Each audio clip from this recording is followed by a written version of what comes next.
Bonjour et bienvenue. Aujourd'hui, on se penche sur un document, pour le moins original. Ah oui, on peut le dire.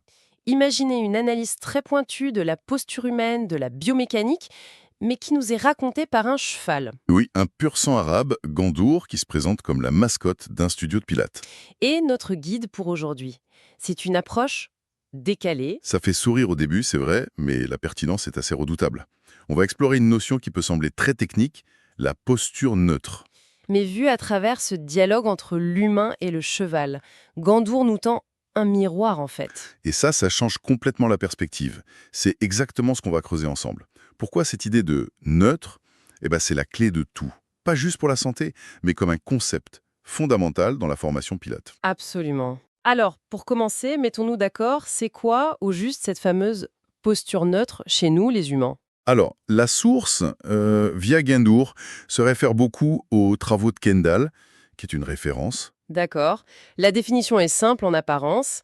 C'est une posture où les segments du corps sont alignés, de manière à respecter les courbures naturelles de la colonne. Donc on parle bien de ces courbes qu'on a tous, cette espèce de S très doux de profil. On ne cherche surtout pas à être droit comme un... Comme un piquet, non, surtout pas. C'est le point essentiel. L'idée n'est pas d'effacer les courbes. Ok. On a une lordose dans le cou, une syphose pour le thorax et une autre lordose en bas du dos.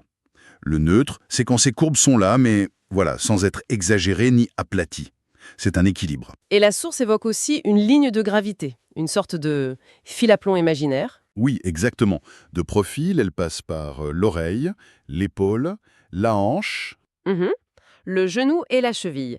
C'est très précis, ça a un côté presque mathématique. Ça l'est? C'est de la physique pure.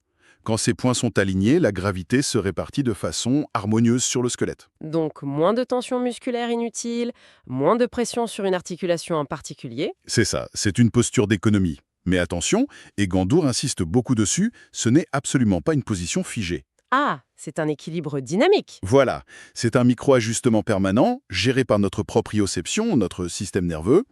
Et c'est là que ça devient crucial pour le Pilates. La source appelle ça le point zéro biomécanique. Si je comprends bien, démarrer un exercice en étant mal aligné, C'est travailler en compensation, pas en correction. et c'est tout l'inverse du but recherché. On risque de renforcer nos propres défauts. Exactement. Partir du neutre, c'est la garantie que le mouvement va dans le bon sens, vers une meilleure organisation, et non vers le renforcement d'un déséquilibre. C'est d'une logique implacable. Et si c'est si fondamental, j'imagine que pour les examens de certification Pilates, c'est un point central. C'est un marqueur de compétence majeure, oui. Ça se joue sur deux tableaux. D'abord à l'écrit. La théorie, On teste de compréhension. Le candidat doit pouvoir expliquer pourquoi cet alignement est crucial. Pour la santé des disques, par exemple, comment les forces se distribuent. il ne s'agit pas juste de réciter l'anatomie, il faut prouver qu'on a compris la logique physique derrière. C'est tout à fait ça. Et ensuite, il y a l'examen pratique. Et là, c'est là que tout se vérifie. Concrètement, qu'est-ce qu'on regarde? Les évaluateurs observent si le futur enseignant sait installer un élève en neutre. Et, plus subtil, s'il sait l'adapter. Adapter, ouais. Bah oui, un dos très raide n'a pas le même neutre qu'une personne hyperlaxe. Le but n'est pas d'imposer une forme, mais de trouver l'équilibre fonctionnel pour cette personne-là. Et la source met en garde contre une erreur qui semble très très courante. Ah oui, parce que pendant des années, on a tous entendu ça, rentrer le ventre et plaquer les lombaires au sol. Et là, on nous dit que c'est une erreur pédagogique majeure. C'est l'un des plus grands malentendus.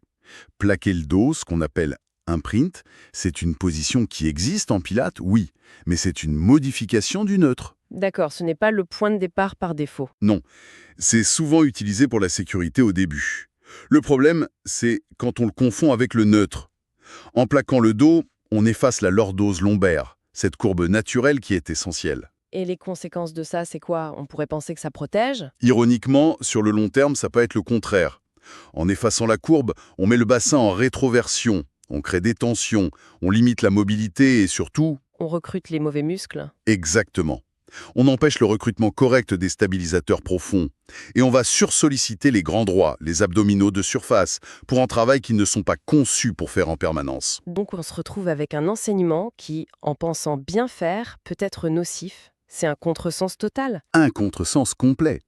Et c'est pour ça que la distinction est si importante dans une certification. Un enseignant qui a compris ça a compris le cœur de la méthode.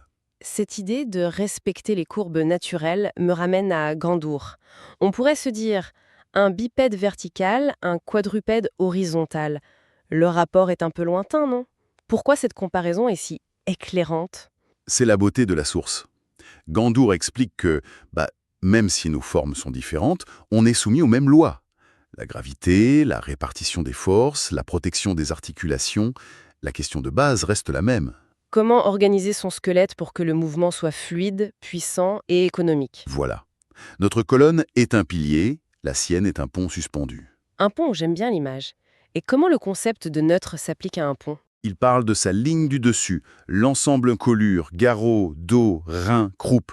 Cette ligne doit fonctionner comme un arc souple. Porteur. Porteur, oui. Si le cheval se creuse, cet arc se brise. La connexion entre le moteur, l'arrière-main, et la direction, l'avant-main, est rompue. Les forces ne passent plus. Donc, un cheval qui a mal au dos, c'est un peu comme nous quand on essaye de faire un mouvement avec une articulation bloquée. Rien ne fonctionne harmonieusement. C'est une excellente image. Le mouvement devient fragmenté, il perd sa puissance. La comparaison nous force à penser en principes universels, pas en formes rigides. L'équilibre, l'économie musculaire, la liberté articulaire. Le neutre, ce n'est pas une statue à copier. C'est la configuration la plus efficace pour interagir avec la gravité, qu'on soit danseur, haltérophile ou cheval de dressage. C'est fascinant. Mais pour que ce soit concret pour nous, ça ressemble à quoi, cet alignement idéal? Si Gandour était notre coach, quels seraient les points de repère? Il commencerait par les pieds, sans doute. Notre contact à la terre. La source insiste sur un appui équilibré sur 3 points. La base du gros orteil, du petit orteil et le centre du talon. Ce trépied stabilise tout l'édifice. Ensuite, il remonterait au bassin. Ah, le bassin. Et cette image du bol d'eau qu'il ne faut pas renverser, je la trouve géniale. Elle est très puissante, oui. Elle traduit bien cette idée de légère antéversion, cette petite bascule avant qui préserve la courbure lombaire. Ce n'est pas un bassin figé, c'est un équilibre délicat. Et au-dessus de ce bol, la cage thoracique. Elle doit être empilée, ni projetée en avant, ni effondrée. Et enfin la tête, qui pèse son poids, bien alignée, comme tirée par un fil vers le ciel. Pour que ce soit les muscles profonds du cou qui la soutiennent et pas les trapèzes qui sont toujours en tension. C'est l'idée. C'est très clair. Et pour notre expert équin, pour Gandour, Mhm. sa version de se tenir bien, c'est quoi? Pour lui, la base, c'est ces 4 piliers. Le neutre, c'est quand ses postérieurs sont engagés, sous sa masse, prêts à pousser. Pas traînant loin derrière. Non. Et son encolure est légèrement arrondie, ce qui tend une structure incroyable, le ligament nuchal. C'est comme un grand élastique qui aide à soutenir tout le dos. Ça soulage le travail des muscles. C'est de l'ingénierie pure. On voit bien que c'est une question d'organisation globale, une synergie. Alors une fois qu'on a ce bel alignement, qu'est-ce qui se passe quand on bouge? Quel est le gain concret? Le gain est énorme. C'est une locomotion qui devient économique. Et durable? Chaque articulation bouge dans son axe optimal. On prévient les douleurs chroniques, l'usure, les blessures. Et inversement, quand on perd ce neutre, qu'est-ce que la compensation coûte au corps? Elle coûte énormément d'énergie. Chez nous, si la tête part en avant, les trapèzes doivent se contracter en permanence pour la retenir. D'où les douleurs cervicales. Si le bassin est mal placé, les lombaires se crispent, les fléchisseurs de hanches se raidissent, la marche devient lourde. Chez le cheval, c'est pareil. Un dos qui ne fonctionne pas, ça donne des allures dégradées, des tensions. Il se défend car il est en inconfort. Parlons de ce qui se passe à l'intérieur. La source oppose les muscles profonds, les stabilisateurs, aux muscles superficiels. Comment le neutre influence leur activation? C'est peut-être l'aspect le plus fascinant. La posture neutre, c'est la configuration où les stabilisateurs profonds sont, disons, les plus heureux. Les plus efficaces. Ah ouais. Oui. Le transverse de l'abdomen, les multifides entre chaque vertèbre, le plancher pelvien. Dans cette position d'équilibre, ils travaillent dans leur longueur optimale, sans forcer. Leur rôle, c'est d'ajuster finement. Donc ce n'est même pas une question de serrer les abdos de force, c'est plutôt créer les conditions pour que les bons abdos et profonds s'activent presque naturellement. Tu as tout compris. C'est une invitation, pas une contrainte. Quand on sort du neutre, le corps passe en mode urgence. Et il appelle les gros bras à la rescousse. Voilà. Des superficiels comme les grands droits, c'est efficace à court terme, comme un freinage d'urgence, mais c'est épuisant. Ça crée des tensions, ça bloque la fluidité. C'est utiliser un marteau-piqueur pour visser une petite vis. Donc, travailler autour du neutre, c'est une forme de rééducation du système nerveux. On lui réapprend à utiliser les bons outils au bon moment. C'est une rééducation neuromusculaire, exactement. On réapprend au corps ses schémas de fonctionnement les plus efficaces. Alors si on devait synthétiser les grandes idées de cette conversation avec Gandour, qu'est-ce qu'on retient? Je dirais qu'il y a deux révélations majeures. La première, c'est qu'il faut changer notre vision de la bonne posture. Ce n'est pas une position rigide, militaire, qu'on s'impose. C'est un état d'équilibre dynamique. Une recherche d'économie et d'efficacité dans notre dialogue avec la gravité. Ce n'est pas tiens-toi droit, mais plutôt trouve ton équilibre.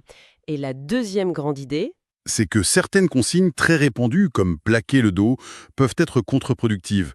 L'objectif est de travailler avec l'architecture du corps, de respecter ses courbes, pas de lui imposer une forme contre nature. et la comparaison avec le cheval nous rappelle que ces principes sont universels. C'est un langage commun entre le pilate, l'équitation, la kiné.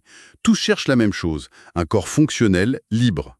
Pour finir, la source se termine sur une phrase de Gandour que je trouve magnifique. Il dit « Un dos libre, qu'il soit humain ou équin, c'est déjà une conversation apaisée entre le corps et la gravité. » C'est une conclusion parfaite. Et ça ouvre sur une dernière pensée. Au-delà du physique, comment nos émotions, notre stress, s'inscrivent-ils dans notre posture? Quand on est anxieux, les épaules montent. Conversation apaisée avec les forces, physiques ou non, qui nous traversent. La question dépasse la biomécanique. Elle touche à notre manière d'être au monde.